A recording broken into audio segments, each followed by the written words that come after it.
All right, today we're going to tackle a really profound idea from Carl Jung. It's all about the immense and often totally invisible power our parents hold over our destiny. So let's just jump right in with a question that I think a lot of us have wrestled with at some point. Are you really the author of your own story? Or are we all, in some way, just living out a script that was written for us long, long ago? Now, for Jung, these forces that shape us, they aren't something supernatural or mystical. No, they operate right from inside our own minds, our own psychology.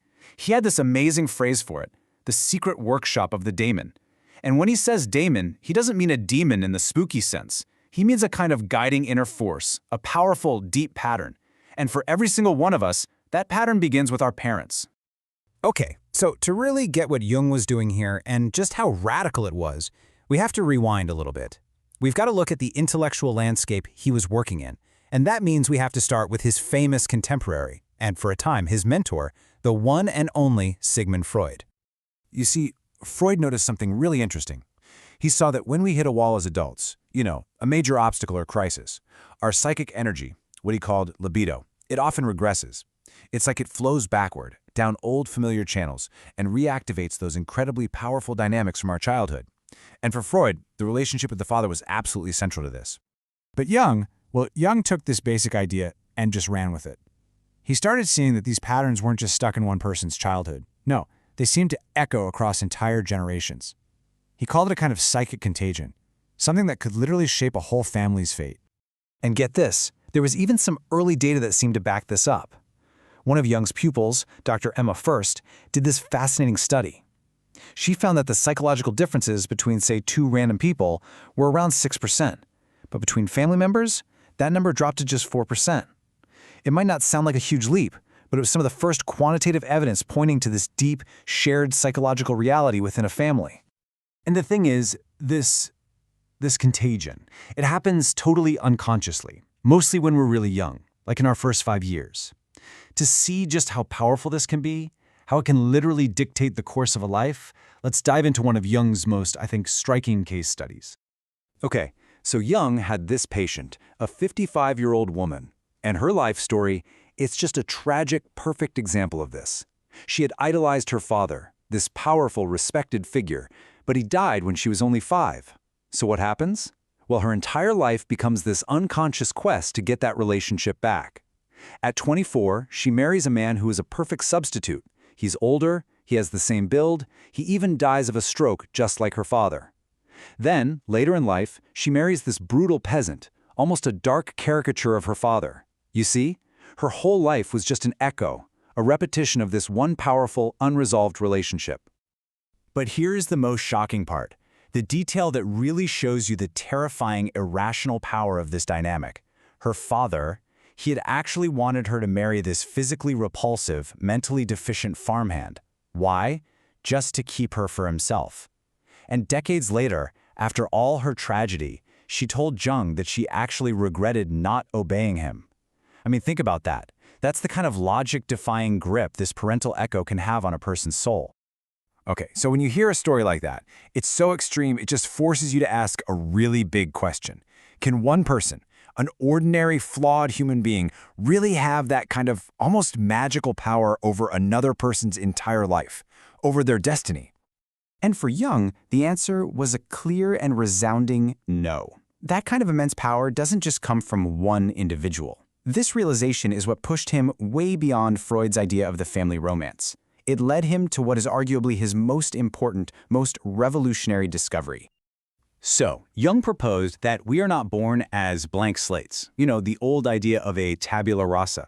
He argued that we actually inherit a deep, pre-existing psychic structure. It's something that is common to all of humanity, a kind of psychological inheritance from our ancestors.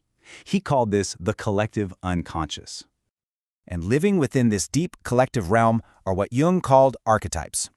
Now, these aren't specific memories, like remembering your great-grandmother's face. Think of them more like universal blueprints, primordial patterns for core human experiences. Things like birth, death, the hero, the mother, the shadow, and of course, the one that's crucial for our discussion today, the father. So here's the absolute key to all of this. Your personal father, the actual man who raised you, he is so powerful in your psyche because he is the first vessel for the immense impersonal power of the father archetype. The archetype works like a giant amplifier. It takes the limited, personal influence of this one guy and supercharges them with the ancient, universal energy of what father means to all of humanity. The man stops being just a man, he becomes the father in your inner world. But here's the catch. This archetypal power isn't all sunshine and roses. It's not simple or one-sided.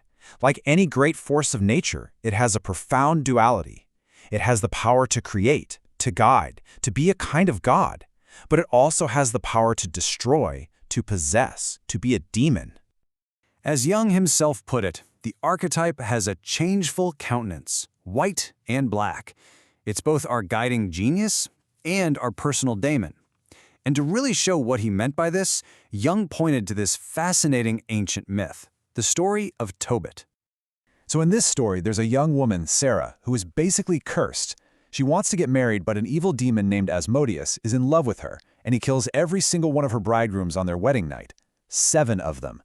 So when the 8th bridegroom, Tobias, shows up, what does Sarah's own father, a man named Raguel, do? He goes outside and starts digging a grave. He's just accepted that this guy is going to die too.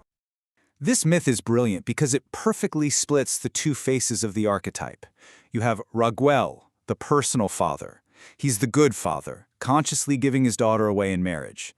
But then you have Asmodeus. He represents the dark side of the father archetype, that possessive, jealous, unconscious force that wants to destroy any rival for his daughter's affection. You see the genius of it?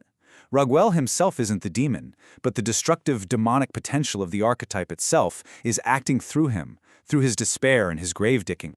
So okay, what do we do with all this? What's the takeaway here? It's really, really important to understand that the goal is not just to blame our parents for everything. I mean, that would be easy, but it would completely miss the point. Jung put it perfectly. They know not what they do. When a parent is unconsciously possessed by an archetype, when they have no idea about these massive forces working through them, they inevitably pass that same psychic bondage on to their children. So the real problem, the original sin, if you will, is unconsciousness itself.